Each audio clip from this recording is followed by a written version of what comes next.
This is Akilon Wastes, spawning in the bottom right-hand position. The blue Protoss from WOONGJIN Stars. His name is Free. His opponent spawning as a red Protoss on the left top position. His name is Jangbi, playing for Samsung Con. It seems like they accidentally switched the colors.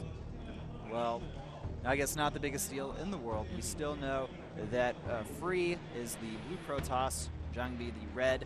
Also, a little something I noticed on Free's shirt is that he has the word free on there. I think it's a company, and it's like buy free or something, or fly free, but there's something, and then the word free on his shirt, like some type of sponsor. I guess I could double check later once we get a camera on the WOONGJIN Stars players. Yeah, but I did notice that, and Okay. it is in English, by the way. Okay. Now, I wouldn't be too surprised if Jangbi makes a small mistake earlier in the game or has a micro mistake, because yesterday he didn't have a time to practice at all. Yes, in fact, he actually traveled outside of Seoul to attend someone's wedding that I checked on Facebook. So while it's great that he's attending these family affairs, when it comes to Pro League and Starcraft2, it might actually affect his play if he doesn't practice the day before Pro League. Oh, was it like a family member or a friend's wedding? I'm not too sure about the details, but that's not my personal thing. But he went to a wedding yesterday. Because he posted about it. Ah, okay, gotcha. Well, it's cool to know, but hopefully that doesn't affect his play too much here. I know the WOONGJIN Stars players all have been practicing quite diligently. It's clearly evident in their results, especially. But Jangbi, I mean, this guy's no slouch at all. He is a very strong player regardless, and he did qualify for Code A, and he did very well towards the end of his career as well. A lot of people would be surprising if someone asked me this question. I would answer with the answer of Jangbi. If someone asked me who was the best Protoss Brood War player, then I would say Jangbi, because there are great players like Bisu, Stork. However, I haven't seen someone dominant as Jangbi 2 OSLs in a row. He did do very well there. Other than Garinto, though. I feel like we're butting heads here, because I feel like Bisu is slightly more successful than Jangbi, but regardless, they are the two most successful Protoss players from Brood War. That hands down, they are. Seems like Jangbi wants to apply some pressure earlier in the game. He's getting 2 gateways for himself. Also checks that his opponent only has 1 gateway for himself. Now he's going to try to see what Free's intention is in this game. Yes, we do have a second gateway here from Jangbi, so he is going to be going for the 2-gate opening here. Also getting a Mothership Core behind this. Starters from both sides, but besides that besides that gateway, not too many differences between the players. Yeah, so with Jangbi just going, like you said, the 2 gateway, he's just going to apply some pressure. His opponent Free is going to go for the Stargate first, so let's see what Jangbi actually decides to do. He's going to try to apply some pressure and go for the 3-gate blink, or is he going to try to transition into some different tech? It really depends on Jangbi and what he wants to do and how he wants to play this game.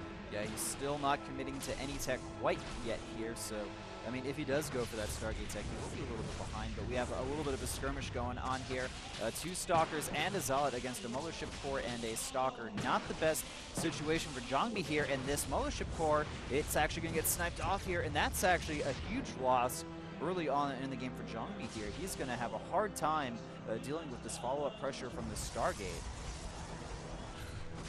You have a Sentry on the way as well from Jangbi remaking that Mothership Core, but the biggest issue is the Oracle. And the Oracle's going to come, and there's going to be nothing to deal with it. And, oh, this is terrible for Jangbi. He may end up losing that Stalker as well to the Stalkers. Well, as long as he has the Stalkers inside the main base, he'll be fine against any Oracle pressure. It really depends on, can he actually get the Stalkers in position against the Oracle? Yep, the Oracle just about to complete here now, starting to move across the map.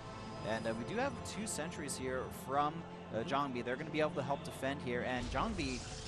That was a sneaky probe, man. That was a sneaky probe, but I mean, I'm not sure if that Nexus is the best choice here. I'm pretty sure that WOONGJIN Stars Free is going to do some harassment now with the Oracle. And then with this, he's actually drawing out the Stalkers in the front. The Oracle is actually going inside the main base. Jangbi, he's in perfect position to take out the Stalkers, but not in any position to deal against the Oracles inside the main base.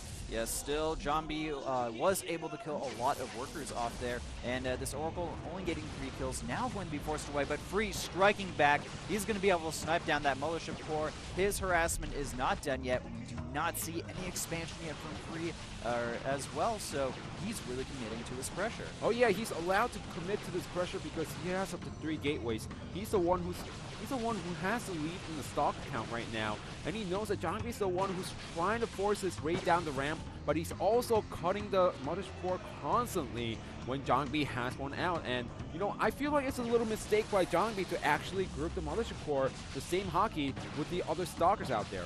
Free getting a little over-eager here, sending that Oracle in, but it's already going to be deflected by the Stalkers there. And the Nexus, though, I think it may end up going down here. It's very low on health right now. Yes, that Nexus will go down. More reinforcement Stalkers here from Free as well. And I feel like, if he follows this up maybe with some type of blink play, it would be very easy to get a win, but he's still barging forward in here. But the force fields, they're cutting off a lot of these Stalkers. Yeah, but because of the gateway number difference, all Free has to do is sit outside of the main base, make constant Stalkers while getting a Nexus for himself, just like so right now. Jangbi finally knows that he was down in 1 gateway, so he's making one for himself, especially after the Nexus got taken out. But this might be a little too late by Jangbi. Instead, if he knew that his Nexus was going to get taken out, he should have gotten a gateway a little bit earlier in the game instead of right now.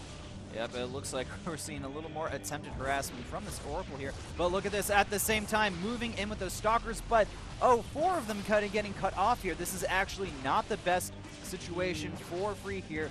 He still will be in this game, but losing those 4 Stalkers essentially for free. But you also have to remember, he did get a Mothership Core for the price of 4 Stalkers. He cut off 3 Mothership Core that pretty much did nothing throughout the whole game. He still has the Oracle, so Jangbi cannot send out all of his army outside of the main base. And as time ticks on, Free, he's sitting on 3 gateways, he's getting a robo for himself. His Mothership Core already has full energy, so he's sitting in a really comfortable position, and that forces Jangbi to take an expansion for himself, but it's much later than Free's. So Free's expansion finishing up here. The Oracle is still nearby. He will be able to spot that expansion, and he could even use Revelation on some of the units here if he wanted to get very good vision on his opponent's movements. But for him, probably not too necessary at this point. I think that we're going to just see some more macro from both sides and a transition into the mid game. Yeah, Twilight Council by Jangbi, after seeing the Stargate units, he wants the Blink to actually deal against the Oracle and possible Void Ray follow-up by Free. Blink Stalkers are actually great against the Void Rays before they get to critical mass. His opponent Free, however, is going for the Robo. He's not making any more Stargate units, and let's see what he follows up with. He follows up with the Robo base, so he's going to go into Colossus. Yep, indeed, Colossus play from WOONGJIN starts as Free here. Nice scouting from Jangbi here, essentially seeing everything important that he needs to see. So,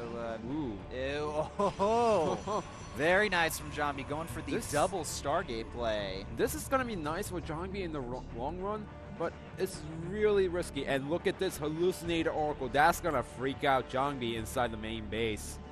And he may even send that in with his main Oracle to tank some damage here. There we go. Both Oracles moving in, but the fake Oracle, and okay, it looks like it's been spotted that it's a fake, and the real Oracle taking a lot of damage here. Looks like it will go down, but he was able to snipe a few more probes there, and the most important thing is he did get to see the double Stargate.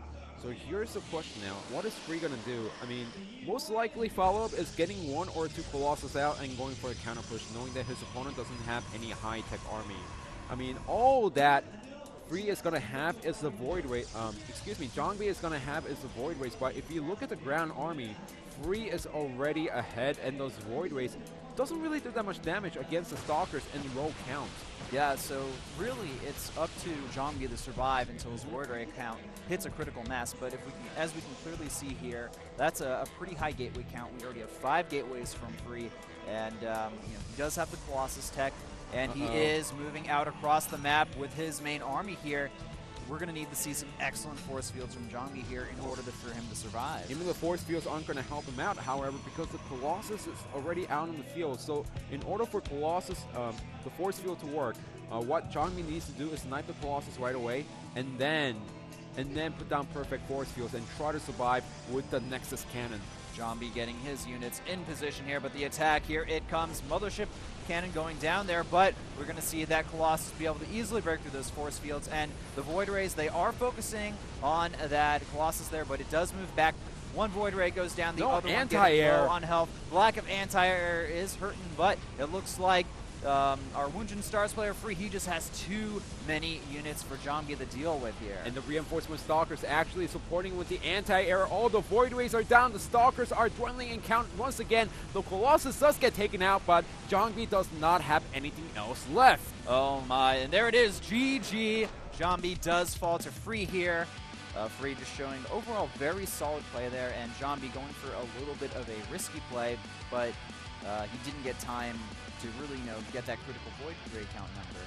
It's just like I said, going for the fast expand is, it actually pays off if the Nexus finishes and if you save the Mothership Core, because you need the Nexus Cannon. However, he lost 3 of them in a row for Free. Yeah, and now if we look at the score, it is 3-0 with WOONGJIN Stars in the lead here, and Sulky is playing